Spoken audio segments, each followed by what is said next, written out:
एक आदमी काफ़ी पैसे वाला अचानक सुबह उठता है, अपने ड्राइवर को बोलता है गाड़ी निकालो।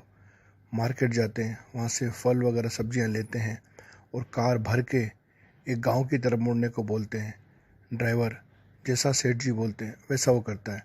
गांव पहुँचते हैं। गांव में एक तेली जो कि बैल से तेल निकालने का काम करते हैं, उसके घर जाते हैं और तेली को बुलवाते हैं। उससे बैल की तरफ इशारा करके बोलते हैं कि ये बैल मुझे चाहिए। वो ड्राइवर मालिक का वफादार था। उसने मालिक को साथ में लेके बोला, मालिक ये तो बहुत मरा हुआ बैल है, किसी काम का नहीं है, बड़ी मुश्किल से ये तेल निकाल रहा है। सेठ जी ने अपने ड्राइवर को इशारा किया और वो किसान से पूछते हैं कि तुम्हें ये बैल कितने में देना है। तो वो किसान सोचता है कि अब इस बैल का मुझे क्या मिलेगा।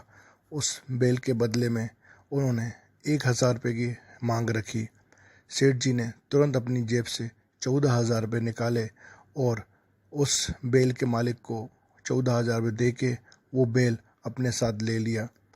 उस बैल को उन्होंने फल सब्जी वगैरह खिलाई और अपने साथ पैदल पैदल ले जाने लगे। एक जगह गांव के कोने पे मंदिर आते ही बैल वहाँ पे पानी पीता है और अपना दम तोड़ देता है। ड्राइवर अपने मालिक को बोलता है, देखा मालिक, आपने 1000 के बदले 14,000 दे के एक मरा हुआ बैल लिया, मैंने आपको मना भी किया था। उनके मालिक ने बैल के पैर छुए, प्रणाम किए। ड्राइवर ये सब चीज़ें देख रहा था पर उसको समझ में नहीं आ रहा था। उसने अपने ड्राइवर को बताया कि ये बैल मेरे पिताजी थे जो पिछले जन्म में इस कोलू के 12,000 रुपये का कर्जा लेके मर गए थे। मेरे पिताजी के पास पैसे थे नहीं थे वो मालूम नहीं है, परंतु जब वो मरे तब इसके 12,000 रुपये मेरे पिताजी के ऊपर कर्जा था।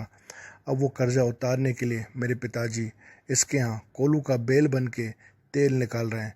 पूरी ज़िंदगी उन्होंने यही किया।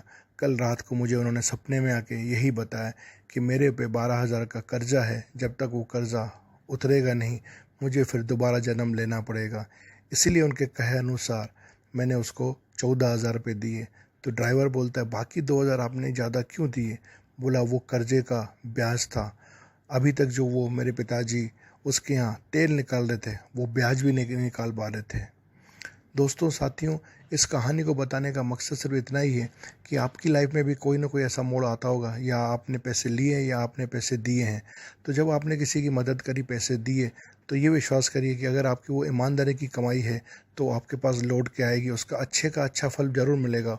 और अगर आपने किसी का कर्जा लिया हुआ है और उसे आप नहीं दे रहे हैं तो इस कहानी से सीख लीजिए और उसका कर्जा इसी जन्म में उतारने का पूरा प्रयास करिए, वरना जितना कर्जा रह गया वो ब्याज समेत उस कोलू के बैल की तरह आपको चुकाना पड़ेगा। ज़रूरी नहीं कि आप जानवर बने। कई बार आप देखिए लोग कितनी मेहनत परिश्रम करते हैं पर उनको सफलता नहीं मिल रही होती, आनंद नहीं मिल रहा होता है, वो परेशान होते हैं। वो उसी कर्मों का भुगतान कर रहे होते हैं। ओम तत्सत।